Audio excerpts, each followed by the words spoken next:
Jadi kalau kita mengingat pelajaran-pelajaran yang dahulu yang ditulis oleh para ulama-ulama tasawuf, bahwa mujahadah ini adalah langkah-langkah seseorang yang menjalani jalan Allah untuk bisa musyahadah, menyaksikan Allah Subhanahu wa ta'ala.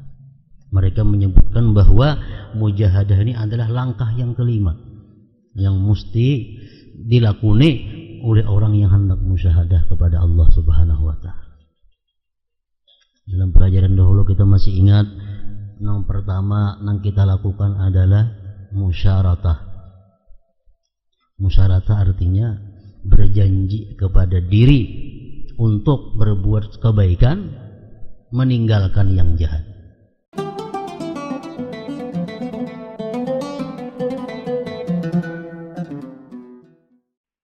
Perangilah hawa nafsumu dengan penuh semangat, seperti prajurit yang menghadapi musuh yang sangat buruk.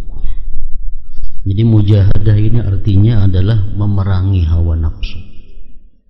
Disebut dalam bahasanya mujahadah.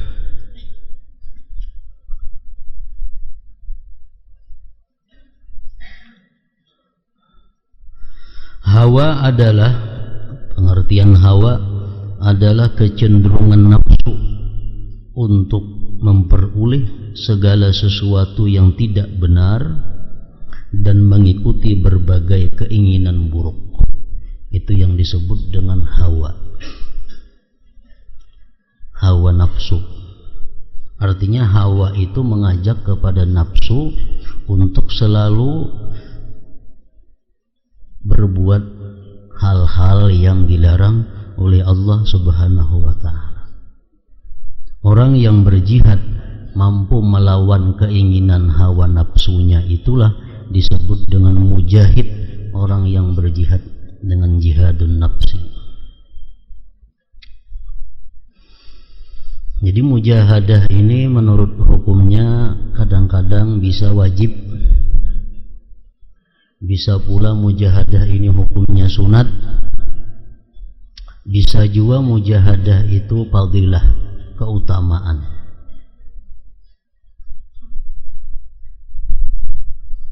Mujahadah yang wajib itu adalah sesuatu nafsu yang mengajak kita kepada perbuatan haram. Nah, di situ kita wajib hukumnya mujahadatun nafsu, memerangi nafsu itu. Di mana nafsu kita mengajak kita untuk berbuat sesuatu yang dilarang oleh Allah. Nah, di saat itu kita wajib jihadun nafsi, memerangi nafsu. Hawa nafsu kita mengajak kepada berbuat, memandang yang haram. Waktu itu hawa nafsu kita mengajak kita kepada memakai pakaian yang haram. Waktu itu hawa nafsu kita mengajak kita berhias kepada perhiasan yang haram. Waktu itu nafsu kita mengajak kita mencari usaha, mencari duit dengan jalan yang haram. Nah, di saat seperti itu kita wajib hukumnya jihadun nafsi, berjuang melawan nafsu. Kadang-kadang melawan nafsu itu ada hukumnya yang sunat,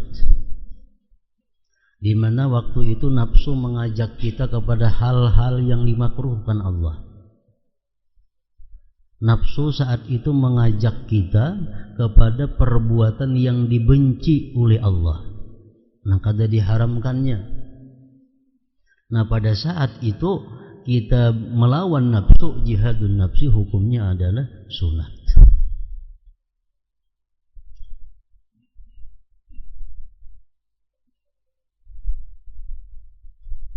Umpamanya nafsu kita malas untuk salat berjamaah,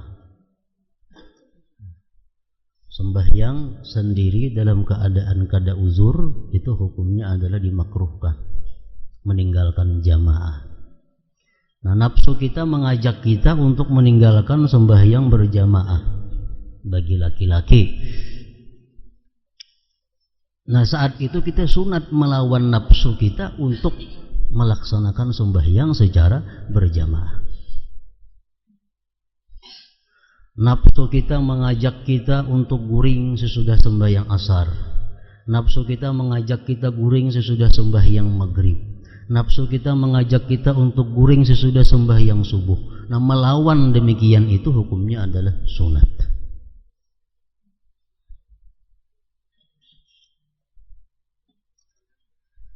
Nah, kemudian ada lagi mujahadatun nafsi, berjuang melawan nafsu ini yang hukumnya fadilah. Artinya bukan wajib, bukan sunat, tapi satu keutamaan yang membawa kepada manfaat yang sangat besar. Contohnya menahan makan daripada berkenyang-kenyang. Di saat nafsu kita masih hendak memakan sesuatu, kita tahan. Nah, ini adalah satu keutamaan, satu fadilah melawan jihadul nafsi.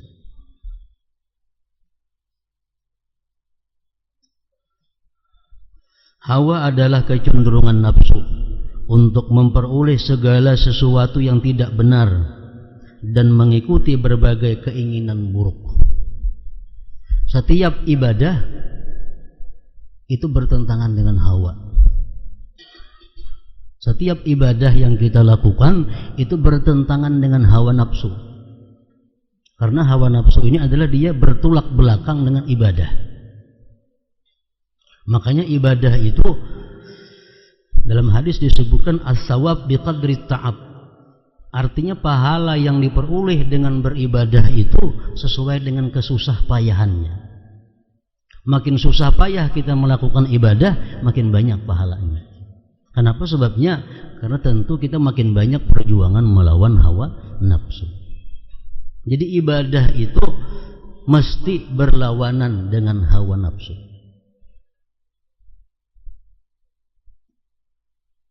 Kalau kita melakukan ibadah rasanya rasa manis, kita beribadah melakukannya dengan gairah, dengan rajin. Nah, ini perlu diselidiki. Perlu diselidiki. Karena pada hakikatnya orang yang beribadah dengan rajin, orang yang beribadah dengan manis itu adalah orang-orang yang sudah ma'rifat kepada Allah. Orang-orang yang belum ma'rifat kepada Allah itu pasti beribadah susah payah, pasti dipaksa. Nah, kalau kita beribadah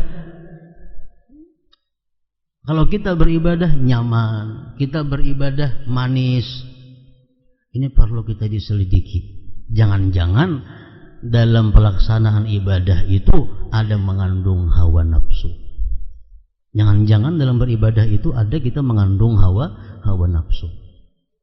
Karena kalau orang macam kita beribadah pasti sulit, beribadah pasti lapar. Sekarang kenapa hari ini aku beribadah bergairah, hari ini aku beribadah nyaman? Perlu diselidiki. Belum tentu itu adalah anugerah Allah. Jangan-jangan ibadah kita dimasuki oleh hawa nafsu, sehingga kita menjadi rajin, menjadi nikmat, menjadi bergairah. Jadi ibadah pada dasarnya adalah bertolak belakang dengan hawa nafsu. Al-Quran mengatakan alladzina yunfiquna bis-sarra'i wad-dharra wal kazimin al-ghaiza wal 'afina 'anil nas wallahu yuhibbul muhsinin. Ini contoh ibadah. Alladzina yunfiqun, orang-orang yang menafkahkan hartanya di jalan Allah. Bisarra, baik dia di waktu lapang, di waktu kaya, wadarra atau di waktu susah. Harta itu adalah tabiat manusia cinta kepadanya. Tabiat kita menyenangi harta.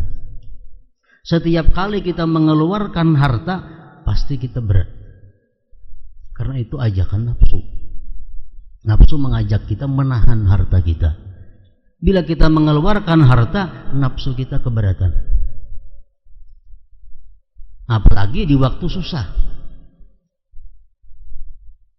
Bila kita mampu mengeluarkan harta kita untuk taat kepada Allah, berarti kita sudah mampu melawan hawa nafsu.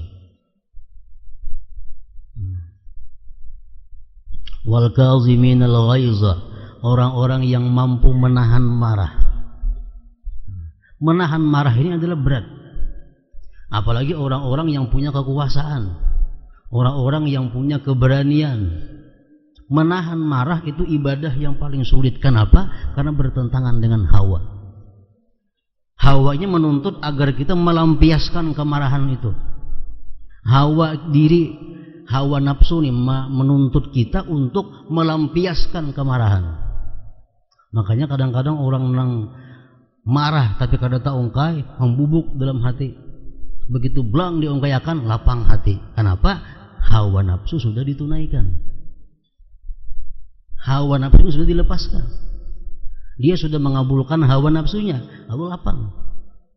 Kalau kita masih menahan marah, kita masih melawan hawa nafsu. Kita dituntut untuk marah, hawa nafsu kita menuntut kita marah. Kita tahan kemarahan itu. Nah, lapah menahan itu. Apalagi kita punya kekuasaan, kita punya keberanian, menahan marah itu makin sulit. Nah, itu adalah ibadah. Wal kaziminal ghaiza wal 'afina 'anil nas, orang-orang yang memaafkan manusia. Orang yang menyakiti kita datang minta maaflah. Kita memaafkan itu hawa, berarti kita sudah berjuang melawan nafsu. Orang merugikan kita, baik merugikan materi atau merugikan pribadi, datang minta maaf kepada kita. Kita kalau memaafkan orang itu adalah jihadun nafsi, memerangi nafsu. Karena nafsu kita menuntut jangan dimaafkan. Kalau perlu ganti rugi. Kalau perlu ganti rugi. Itu tuntutan hawa nafsu. Kalau kita kau memaafkan, nah jihadun nafsi. Wallahu yuhibbul muhsinin. Allah mencintai orang-orang yang berbuat baik.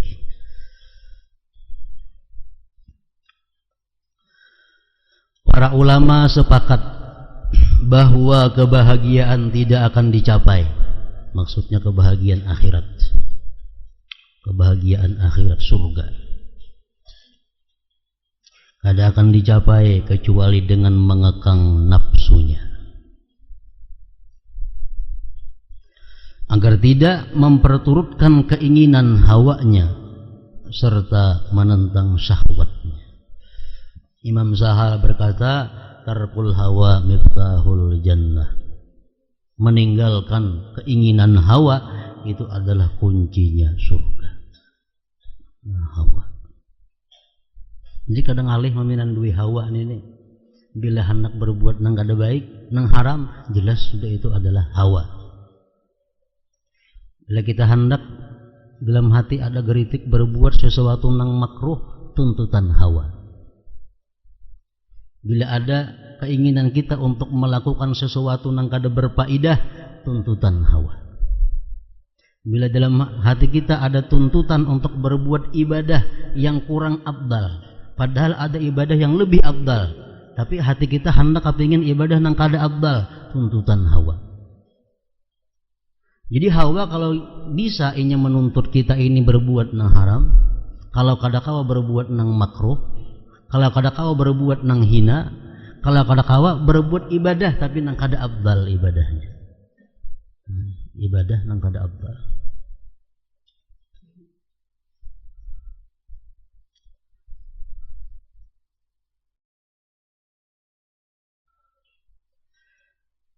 Allah Ta'ala mewahyukan wa nahan nafsa anil hawa fa innal jannata hiyal ma'wa, dan menahan diri dari keinginan hawa nafsunya, maka sesungguhnya surgalah tempatnya.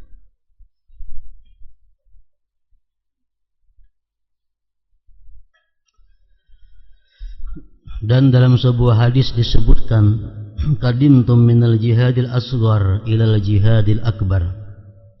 Qalu wa mal jihadul akbar ya Rasulullah? Qala jihadun nafs. Setelah sahabat-sahabat Rasulullah pulang dari peperangan, Rasulullah berkata, kalian datang baru saja kembali dari jihad kecil menuju jihad yang paling besar. Menuju jihad yang paling besar. Jadi umpamanya kita hendak sembahyang malam ini, hendak sembahyang sunat 100 rakaat. Malam ini hendak sembahyang sunat 100 rakaat. Nah, waktu kita melakukan sembahyang sunat 100 rakaat itu adalah masih disebut jihad asghar, jihad kecil. Orang nang kada biasa sembahyang sunat 100 rakaat, disuruh sembahyang sunat 100 rakaat, tentu merasa takjub. Wah, banyaknya 100 rakaat sembahyang. Padahal kada sampai 2 jam. Tapi nafsu kita merasa itu sesuatu yang sangat berat kalau sembahyang 100 rakaat semalaman. Nah, kita gawi sembahyang 100 rakaat itu adalah jihad yang kecil. Sudah tuntung kita 100 rakaat tuntung. Nah, mempertahankan nang 100 ini agar jangan sampai rusak, itu merupakan jihad yang lebih besar lagi. Nah, kadang-kadang kita bangga, sudah kawa sembahyang 100 rakaat. Karena bisukan bagi saya kisah malam tadi aku sembahyang 100 rakaat kemana-mana. Nah, ini menahan nafsu jangan sampai membuka hal-hal seperti itu, jihad yang lebih berat daripada jihad yang melakukannya itu. Nah, seperti itu biasa disampaikan oleh seorang guru yang membimbing, yang mendidik muridnya. Ujar guru, ikam hari ini atau malam ini baca ini, baca ini, baca ini. Bukunya banyak. Nah, lalu si murid membaca dengan susah payah. Dengan susah payah. Berhasil, itu namanya jihad yang kecil. Nah, sudah tuntung menyelesaikan itu, apalagi si murid ini dalam melaksanakan amalan itu ada mendapatkan hal-hal yang ajaib daripada Allah. Nah, ini mempertahankan, menyembunyikan hal seperti itu ada jihad yang lebih besar. Jihad yang lebih berat. Menahan nafsu daripada mengisahkan amal kepada orang lain. Mengisahkan keistimewaan kepada orang lain itu adalah jihad yang paling besar. Kalian baru saja kembali dari jihad kecil menuju jihad yang paling besar. Para sahabat bertanya, apakah jihad yang paling besar itu wahai Rasulullah? Beliau sallallahu alaihi wasallam menjawab, jihad memerangi hawa nafsu. Orang hendak naik haji, ini susah payah. Mulai mengeluarkan duit, belajar manasik, berpisah anak, berpisah rumah, berpisah usaha, berpisah kawan, berpisah kendaraan, berpisah kebun dan semua anang disenangi. Dalam perjalanan naik haji susah payah. Sampai dia berhaji, ini ngarannya adalah jihad asghar, jihad kecil. Sudah tuntung inya berhaji, selesai dia berhaji, bulik ke kampung, jihad akbar, mempertahankan haji ini berat. Lebih berat daripada melaksanakan hajinya. Kenapa sebabnya? Karena orang yang naik haji itu kalau amaliyahnya sama dengan sebelum haji, itu menunjukkan hajinya belum mabrur. Orang yang haji mabrur itu adalah orang yang sesudah naik haji peningkatannya jauh ibadah kepada Allah Subhanahu wa taala. Nah, itu artinya jihad yang lebih besar, jihad yang lebih sulit.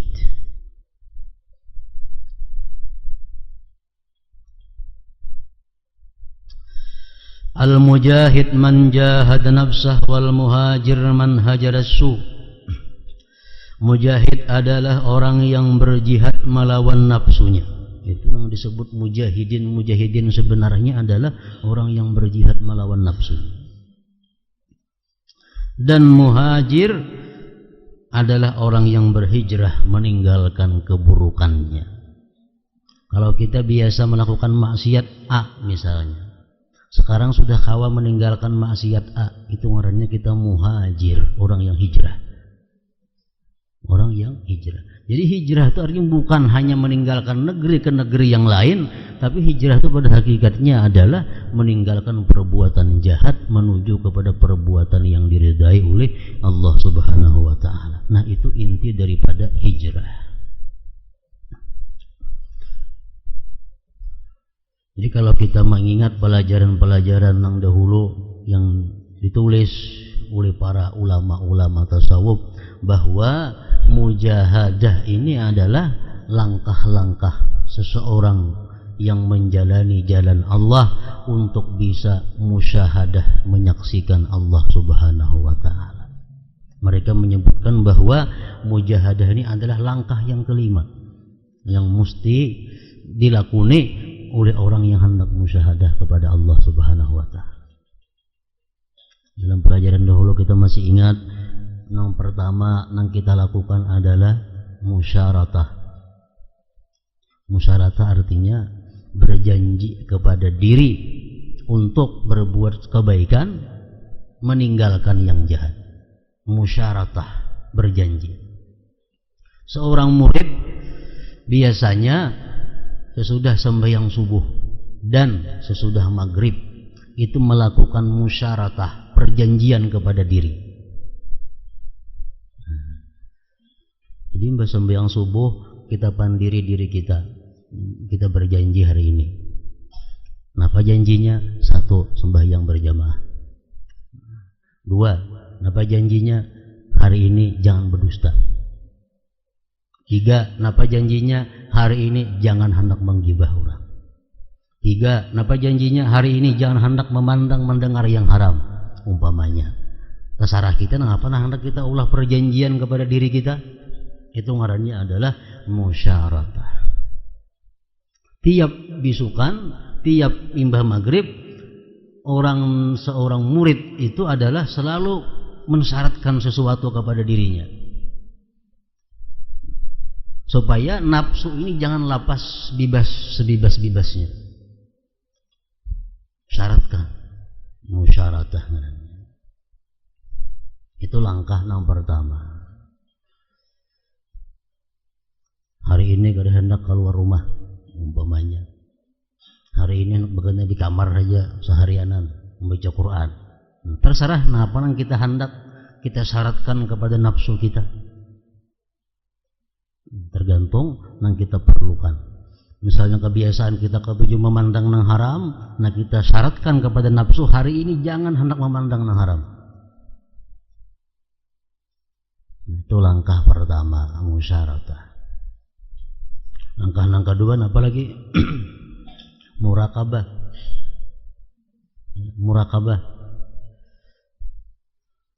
Artinya apa? Imbah kita mensyaratkan, menjanjikan sesuatu kepada diri kita, itu mesti murakabah, mesti diintai.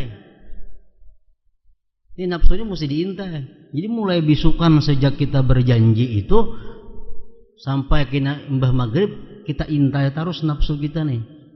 Adalah melanggar perjanjian yang kita janjikan bisukan tadi. Kita ada melihat haram, nafsu. Kan tadi sudah berjanji kada hendak melihat haram. Orang azan di masjid, nafsu. Yang berjanji tadi sembahyang berjamaah. Nah, itu murakabah. Selalu diintai nafsu kita terhadap apa yang dijanjikan. Itu ngarannya murakabah, mengintai.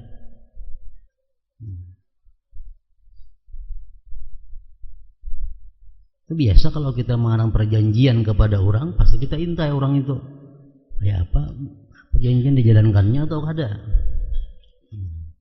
Itu ngarannya murakabah. Harus diintai. Ini sampai yang maghrib hanya diadakan apa? Muhasabah, diadakan perhitungan. Kita hitung bisukan tadi mulai berjanji, adakah mata memandang yang haram, adakah telinga mendengar yang haram, adakah mulut mendengar yang haram, sembahyang berjamaah tadi zuhur asar maghrib biris sajakah, sunat-sunatnya biris sajakah, sesuai perjanjian. Ini ngarannya adalah muhasabah, menghitung. Nah, sesudah kita menghitung itu ada pelanggaran-pelanggaran nafsu, ada pelanggaran-pelanggaran terhadap janji yang kita janjikan sesudah sembahyang subuh. Sembahyang subuh kita berjanji karena hendak melihat yang haram, tapi nyatanya tadi imbah asar ada melihat yang haram. Tadi janji sembahyang berjamaah, nyatanya zuhur kada sembahyang berjamaah. Berarti nafsu kita ada mengadakan pelanggaran-pelanggaran terhadap janji. Nah, mengapa yang selanjutnya dilakukan oleh seorang murid ini adalah mu'aqabah, mengambil tindakan kepada nafsunya, mengambil tindakan kepada nafsu, mengambil hukuman kepada nafsunya. Hukumannya itu apa? Tentu yang lebih berat daripada yang dijanjikan. Jam tadi sembahyang zuhur kada berjamaah, berarti jam malam ini harus sembahyang sunat 40 rakaat gantian. Nah, itu artinya mu'aqabah, memberikan tindakan kepada nafsu. Jam tadi memandang nang haram pada kamarian, jam dihukum, wahai mata, malam ini membaca Quran 100 ayat. Nah, itu artinya adalah mu'aqabah. Ini langkah-langkah kalau orang hendak musyahadah kepada Allah. Ditindak nafsu yang melanggar itu ditindak. Nah, kemudian sesudah kita menindak, memberikan hukuman-hukuman kepada nafsu tadi, diperlukan apa? Diperlukan mujahadah. Nah, mujahadah ini tadi kita mbah maghrib sudah memutuskan jam zuhur kada berjamaah harus gantinya 40 rakaat. Jam tadi memandang nang haram, gantinya malam ini membaca Quran 100 ayat. Nah, menunaikan ini diperlukan mujahadah, diperlukan perjuangan melawan nafsu. Ini ngarannya adalah mujahadah. Nah, jadi langkah-langkahnya itu melalui musyaratah dahulu, hanya muraqabah, hanya muhasabah, hanya mu'aqabah, hanya mujahadah. Nah, bila kita kawa melaksanakan macam itu, kita bisa musyahadah, menyaksikan Allah Subhanahu wa ta'ala dengan mata hati kita di dalam dunia ini, jalannya.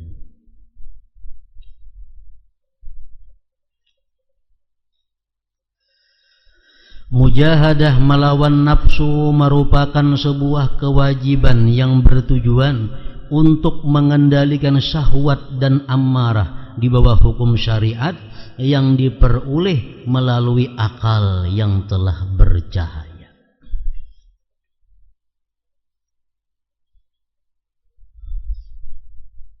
Mujahadah melawan nafsu merupakan sebuah kewajiban yang bertujuan untuk mengendalikan syahwat dan amarah di bawah hukum syariat. Tujuannya mujahadah itu mengendalikan nafsu, mengendalikan syahwat di bawah hukum syara yang diperoleh melalui akal yang telah bercahaya. Kayak apa supaya kita mau mujahadah? Kayak apa caranya supaya kita ini ada keinginan untuk melawan nafsu, melawan kehendak-kehendak buruk nafsu? Imam Ghazali memberikan pelajaran. Ada beberapa hal, ujar Sidin, supaya kita ini ada terbuka untuk mujahadah, supaya terbuka untuk mujahadah. Yang pertama, ujar Sidin, al-fikru fi ayyamid dunya al-qalilah wa ayyamil akhirah at-tawilah. Supaya kita kawa mujahadah, supaya kawa kita berjuang melawan mengalahkan nafsu ini, pertama kita berpikir bahwa hari dunia ini adalah sedikit, sedangkan hari akhirat itu adalah hari yang panjang. Dalam dunia kita hidup misal 70 tahun, tua sudah tuh 70 tahun. Di akhirat berapa? Nah, satu hari di akhirat itu lawasnya 50.000 tahun dunia. 50.000 tahun dunia sama sehari akhirat. Itu Quran mengatakan demikian. 50 alfa sanah, 50.000 tahun. Sama sehari dalam akhirat. Jadi kalau kita di akhirat disiksa cuma 2 hari, umpamanya di akhirat disiksa 2 hari aja, berarti berapa? 100.000 tahun dunia. Kayak apa pedihnya menyandang. Siksanya kada terlalu berat, misal paling aja dikapit kayak orang Badum itu nah. Tapi 100.000 tahun kapitan itu kada bepaculan. Nah, kita membayangkan itu 2 hari disiksa di akhirat sama lawan 100.000 tahun dunia. Jadi kita beribadah, kita melawan nafsu dalam dunia seumur 70 tahun itu ada apa-apanya kalau dibanding kenyamanan atau penderitaan di akhirat. Di akhirat kita dapat kenikmatan 2 hari, 100.000 tahun nikmatnya. Nah, pertama itu. Jadi ini barangkali Imam Ghazali mengatakan bisa membuka hati kita untuk wani melawan nafsu. Wani melawan nafsu. Melawan nafsu ini kada ada risikonya, kada ada. Cuma lapah. Mempacang garing kada, pacang mati kada. Melawan hawa nafsu cuma paling-paling lapah. Itu melawan hawa nafsu. Berpikir kehidupan dunia yang sedikit ini dan kehidupan akhirat yang lawas. Makanya ada hadis yang mengatakan orang yang mulai direnakakan sampai mati hidupnya dalam kenikmatan. Dalam kenikmatan. Mulai lahir sampai mati orang ini apa yang dikehendakinya ada nikmat luar biasa. Begitu mati orang ini dimasukkan ke neraka sedetik diangkat. Ingatlah yang bahari dalam dunia hidup nyaman senang, ingat lagi. Kenapa? Hanya semenit dimasukkan ke dalam neraka, begitu pedihnya siksa neraka. Semenit hari neraka itu berapa tahun hari kita ini? Orang yang mulai lahir sampai mati hidupnya selalu menderita. Penyakit silih berganti, macam-macam menderita. Sampai mati menderita. Begitu sampai di akhir masukkan di dalam surga, semenit disuruh pulang keluar, takuni ingkam dalam dunia sewalah menderita hidup, kada pernah menderita. Nah, kenapa? Karena hanya semenit masuk ke dalam surga. Nah, ini memikirkan hal-hal ini mungkin bisa membuka hati kita untuk melawan nafsu. Yang kedua, menjadi Imam Ghazali memikirkan tentang mujahadahnya orang-orang yang terdahulu. Rabi'atul Adawiyah. Rabi'atul Adawiyah. Sudah habis Isya, sudah sudah tuntung Isya, sembahyang Isya, tuntung makan, sudah masuk kamar, ambil pasahapan sampai subuh. Demikian pula seorang perempuan ngarannya Syahwanah. Syahwanah. Syahwanah ini begitu matahari tenggelam maghrib sudah masuk ke dalam khalwatnya sampai kena pukul 6 terbit matahari hanya keluar beribadah kepada Allah Subhanahu wa taala. Ini Syahwanah. Dalam manakibnya perempuan Syahwanah ini ada bisi dan sanak bini-bini. Dengan sanak bini-bini ini berkisah. Ujar dengan sanak bini-bininya oleh Syahwanah ini bini-bini juga. Adingnya ada bini-bini. Ading ini bermimpi masuk surga. Mimpi masuk surga. Lalu di surga itu ada pengumuman, wahai ahli surga supaya berdiri. Kita menyambut orang yang sangat diagungkan oleh Allah Subhanahu wa taala. Demikian pengumuman di surga.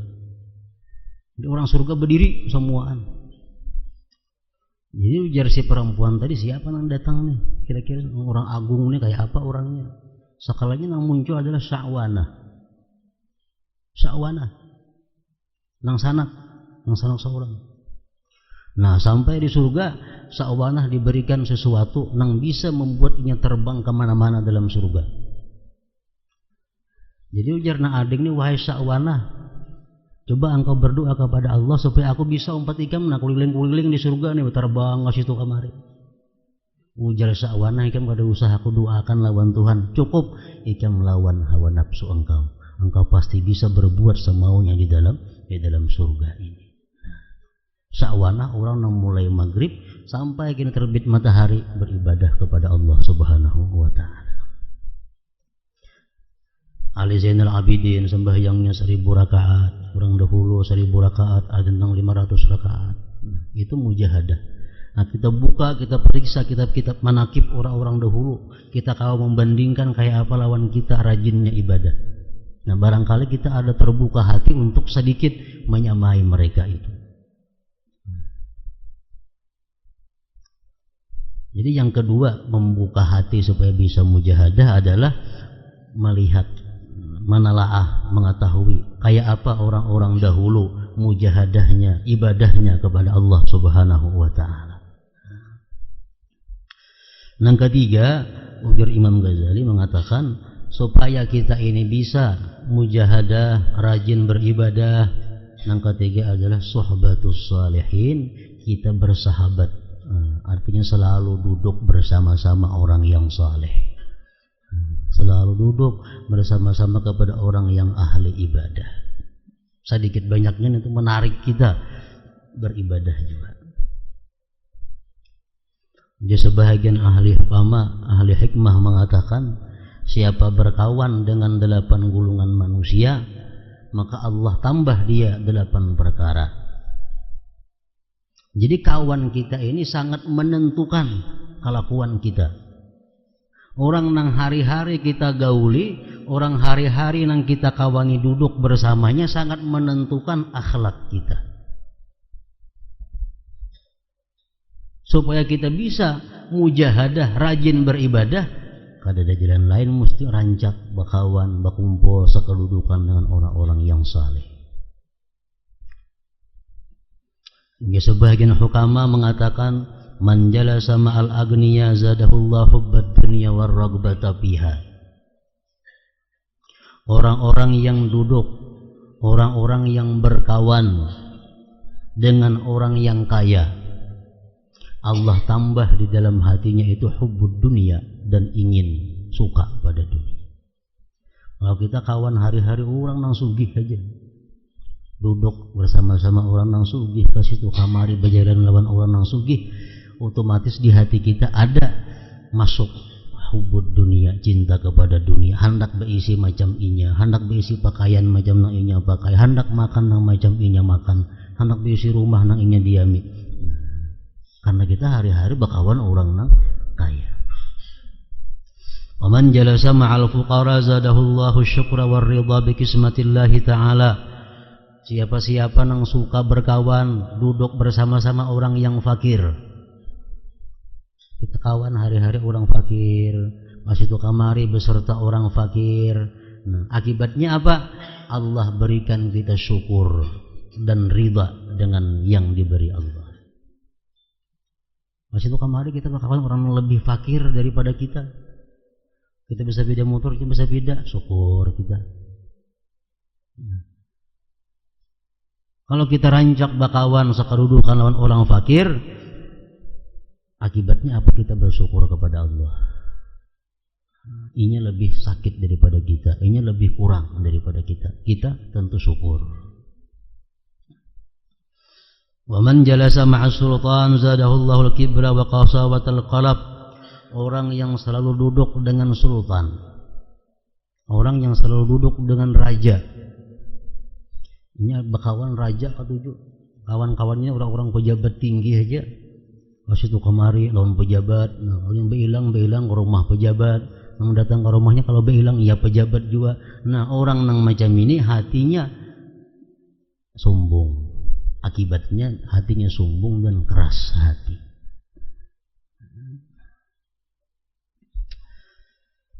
Wa man jalasa ma'al fusaq zadahullahu al-jara'ah 'ala dzunub wal ma'asi wa taswibit taubah. Orang yang suka berkawan orang fasik. Partnernya orang-orang fasik. Nang datang ke tokonya rancak orang-orang fasik. Kalau nya behilang kawadah kawan-kawannya orang fasik. Kalau nya makan bersama-sama orang yang fasik. Kemana-mana kawannya nang fasik. Nah, buahnya apa kena ke hati kita? Timbul keberanian untuk berbuat maksiat. Timbul keberanian berbuat maksiat dan menunda-nunda tobat. Menunda-nunda tobat. Katanya bakalan orang fasik. Nang dikawanannya ada sembahyang kada, puasa kada, duit haram kada tahun haramnya. Seorang bakawan itu kalau merasa asa baik kan, karena kawan nang kayak itu. Wa man jalasa ma'as salihin zadahullahu raghbah fit ta'ah wa jitnabil maharim. Barang siapa suka bergaul kepada orang-orang yang saleh, nah, duduk kepada orang-orang yang saleh, Allah tambah dia kegemaran beribadah. Allah tambah dia ketakutan untuk berbuat maksiat. Jadi cara yang ketiga untuk supaya bisa mujahadah ini adalah sohbatus salih.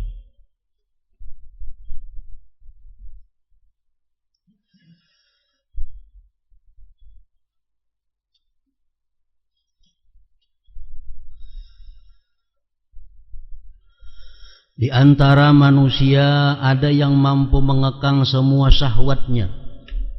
Artinya di antara manusia ada yang mampu mengendalikan hawa nafsunya di bawah hukum syariat. Ada sebagian kecil manusia yang kawa mengendalikan hawa nafsunya di bawah hukum syariat. Artinya kalau kita hendak sesuatu, lihati syariat, boleh kada? Kalau boleh, gawi. Kalau kada digawi. Nah, ada sebagian manusia yang kawa demikian. Tetapi kebanyakan dari mereka hanya mampu mengendalikan sebagian saja. Dan yang paling banyak adalah orang yang sama sekali tidak berusaha memerangi nafsunya. Ini yang paling banyak. Kada ada perhatian, kada ada perjanjian dengan hawa nafsunya. Hawa nafsu disilahkan bebas sebebas-bebasnya dalam dirinya. Kalau ada pelanggaran, kada ditindak, kada dihukum.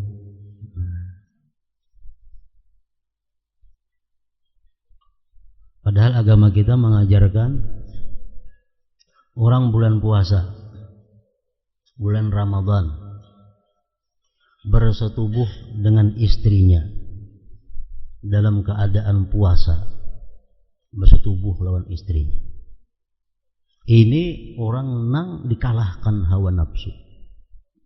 Ini orang nang dikalahkan oleh hawa nafsunya. Allah mengajarkan kepada kita apa? Memberi hukuman. Hukumannya apa? Puasa 2 bulan berturut-turut. Menjarai nafsu ini. Itu artinya hukuman. Jadi orang yang bersetubuh di bulan Ramadan tanpa uzur, tanpa ada alasan membolehkannya, dihukum oleh agama apa? Puasa 2 bulan berturut-turut. Misal sudah 55 hari, pacah sehari, batal 55 harinya. Mesti berturut-turut 2 bulan itu. Nah, itu hukumannya. Nah, demikian pula halnya terhadap maksiat-maksiat lain yang kita langgar, kita mesti memberi tindakan kepada nafsu kita yang berat-berat seperti itu. Udah sehari aja pacahnya 2 bulan berturut-turut Allah menghukum nafsu.